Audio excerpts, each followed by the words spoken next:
Are you really hard on yourself? Are you unsatisfied by what you've achieved in your career so far? Whatever you're stressing about, you can bet that it's having a negative impact on your personal life and your professional career. I'm Aideen and I'm the content manager at Code Institute. If you want to be successful, it's important that you know what your strengths are. If you can identify an area you need to work on, then that's great too. It's the first step to improving yourself professionally. Let's take a look at 5 common things that might be standing in the way of your success.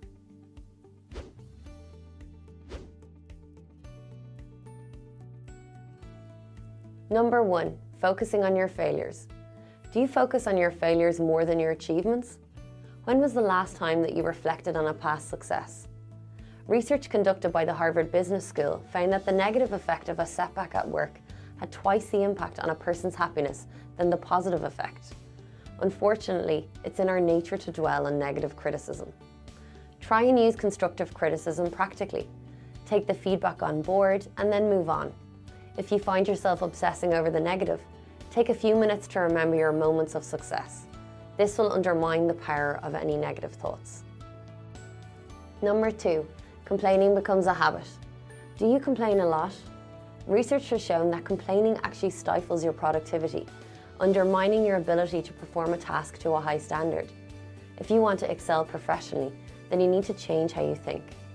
While everyone enjoys a good moan from time to time, nobody likes being around someone who has nothing positive to say. The next time that you're about to complain, ask yourself, are you contributing positively or negatively to an atmosphere? I try to set aside a few minutes every day to be grateful for what I have, whether it's my job, my family, or my friends. Thinking about the bigger picture helps me to remember what's important. A lot of successful entrepreneurs, including Mark Zuckerberg, have cited gratitude as a major contributing factor to their professional success. Number 3, disorganization rules. It doesn't matter what industry you're in. If you want to progress in your career, you have to be organized. You can't expect to stay on top of your workload if you don't identify your priorities. I'd like to think I'm pretty organized, so I'm going to share a very simple strategy with you. Before I finish work every day, I write a realistic to-do list for the following day. On Fridays, I write a second list. This is my weekly list of any bigger tasks I need to get done for the following week. I can completely switch off when I leave work because I know exactly what I need to achieve tomorrow and next week. I also use my Google Calendar to mark any important dates like a video deadline or a meeting. I love my daily lists because I get a great sense of satisfaction as I tick off each completed task. If you ever lose track of your priorities, all you need to do is check your 2 lists. Number 4, comparing yourself to others. Do you constantly compare yourself to others? How damaging is this? Comparing yourself to other people can decrease your self-esteem and your sense of self. It turns out it's a pretty damaging habit. If you compare yourself to your colleagues at work, this will impact on your ability to stay on top of your responsibilities. Try and remember that everyone is different. Your colleague's role is not yours. They might be better than you at one thing, but your strengths lie elsewhere. Don't forget to believe in yourself and your talents. You were hired for your expertise, not theirs. Number 5, wasting all your spare time. What's your perfect idea of relaxing?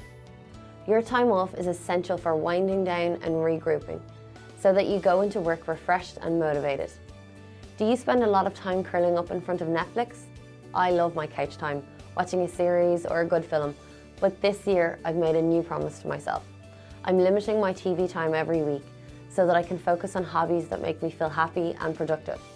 For me, that's swimming, meeting a friend, or reading a new book. It's even made me appreciate my couch time more. Figure out what hobbies you have that make you happy and make more time for them. Everyone's hard on themselves from time to time. I know when it comes to critical feedback that sometimes I'm not great at moving on. Don't overlook your achievements. Take them in and reflect on them. It will give you the strength and the confidence to be happy and successful. I hope these tips helped. You can check out our other episodes on our YouTube channel or on our blog at codeinstitute.net. Bye.